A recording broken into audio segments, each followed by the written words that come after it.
Samuel Johnson once said, "When a man is tired of London, he is tired of life, for there is in London all that life can afford." Over the centuries, London has been the home to some of the most brilliant and well-known writers in the history.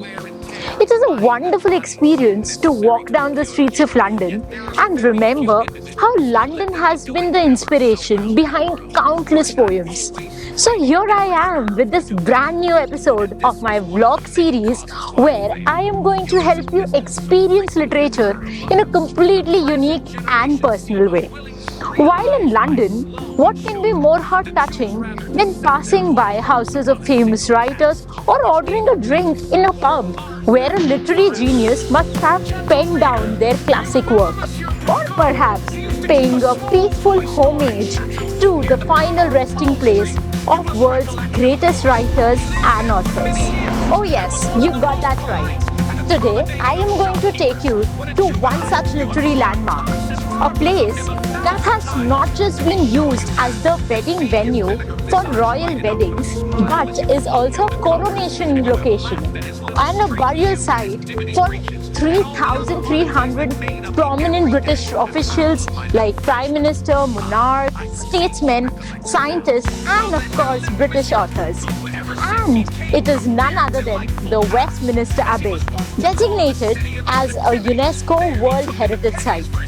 While taking you through Westminster Abbey, and also I'm going to take you to the famous Poets Corner, where rests the grave of the famous poet who is not just widely considered to be the father of English literature, but is also the greatest poet of the Middle Ages, our beloved Geoffrey Chaucer. Also, you will find the graves of various other authors like Charles Dickens and Rudyard Kipling. What you see behind me is the Westminster Abbey. It's an iconic landmark that is an absolute must-visit attraction in London. It is the most historic church in the English-speaking world. Westminster Abbey has a very long and rich history. To begin with, let me give you some quick historic facts. Westminster Abbey dates back to the 10th century, when it is said that a local fisherman on the River Thames had a vision of St. Peter, and he found a church that became home to a community of monks. King Edward the Confessor wanted to build a place for his tomb, and he decided to use this monastery and build a larger church dedicated to St. Peter the Apostle. This was the first church in England, and it was built in a Romanesque style. Only 1 week after the construction of this church was completed, King Edward passed away, and he was buried in the Abbey. The Abbey did not finish in the reign of King Edward the Confessor. A little less than 2 centuries later, King Henry III tore down every part of the Abbey and rebuilt it in a classical Gothic architectural style, which is seen today. Later, in the reign of King Henry VII, he built what is now more commonly known as the separate part of this Westminster Abbey called the Chapel of Henry VII, or more famously known as the Lady Chapel, which was basically built by Henry VII as a dedication to the Virgin Mary. The Abbey suffered a lot during the Civil War in 1600s, with damage being sustained by the statues and religious images. Although it was protected by Oliver Cromwell during the Commonwealth period, between 1649 to 1659, and that is the reason why Oliver Cromwell is buried in the Lady Chapel. This spectacular medieval church that you see right behind me has hosted every coronation, which means that every monarch since William the Conqueror to Elizabeth II has been crowned in this abbey. Westminster Abbey is an architectural genius work. It's not just a place of daily worship, but has also hosted 16 royal weddings. In 1100, Henry I was the first monarch to get married in in the Abbey. And in 2011, Prince William, who was the eldest son of late Princess Diana, and Prince Charles, married his wife Catherine Middleton, or Kate Middleton, who in this Abbey. On top of that, Abbey also serves as the burial place of all the royals and notables, including Henry VI, VII, VIII, and the feuding Tudor sibling Elizabeth I and Mary I. What is ironic that Mary I, or known as Bloody Mary, and Elizabeth I, who had very different political views, one was a Catholic and the other one was the Protestant, shared the same tomb in the Abbey. Elizabeth's coffin is resting on top of Mary's coffin, and on the other side of the aisle is the tomb of Mary, Queen of Scots. By the way, the quick trivia for all Princess Diana fan there.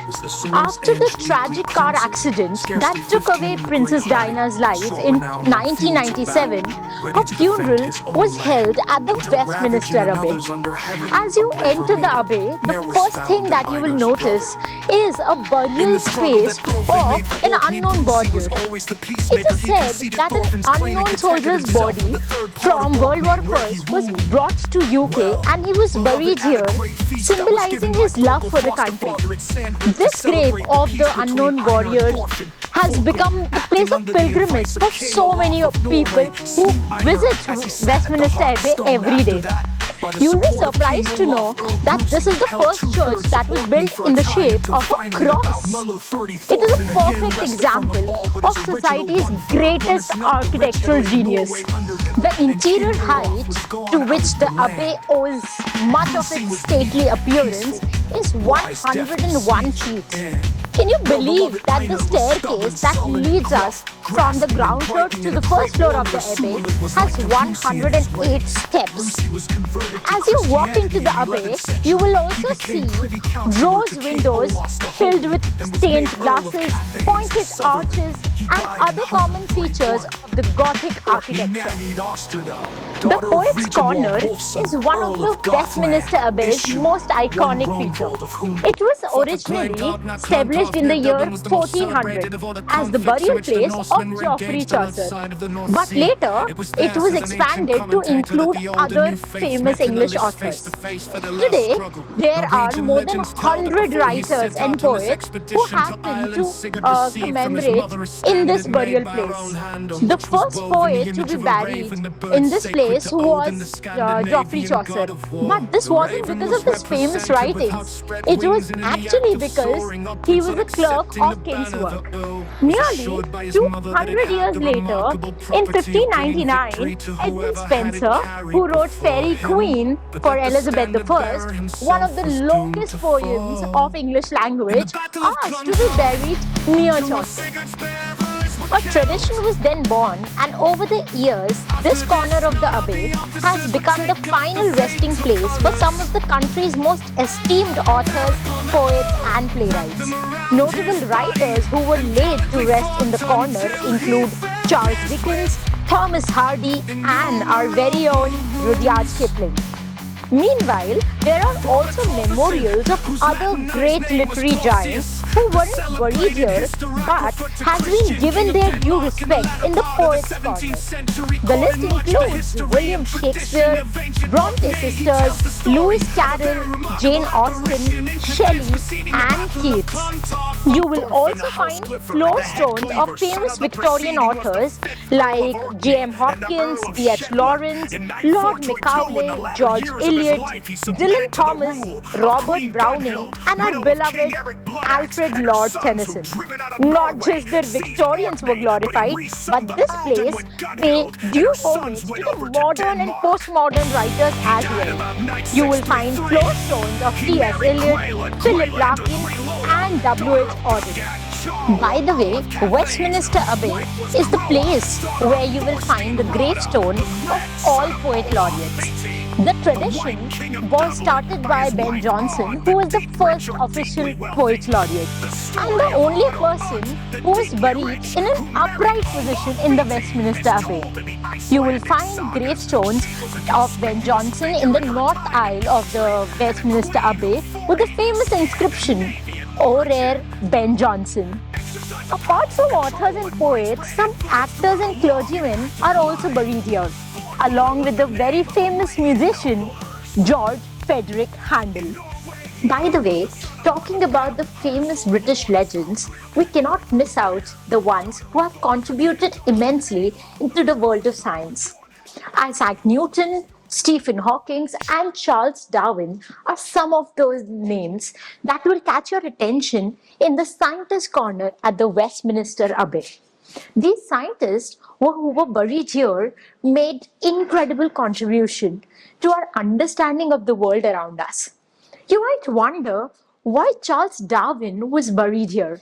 He must be an atheist, as through his work, Evolution of Species, he made people question God.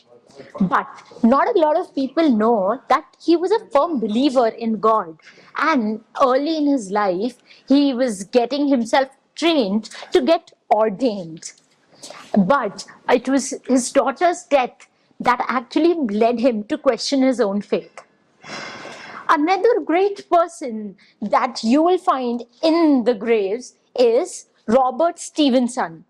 Now, he was known as the greatest engineer of the 19th century. He is buried in the central part of the Scientist Corner. Comment below if you know what this guy is famous for. The most famous monument that you will find in the Scientist Corner of the Westminster Abbey is that of Sir Isaac Newton, the famous scientist who was also part of the Royal Society in 1972. By the way, UGC NET aspirants, comment below if you know all other British writers who were a part of Royal Society. Talking about Sir Isaac Newton, he was a graduate of Cambridge University.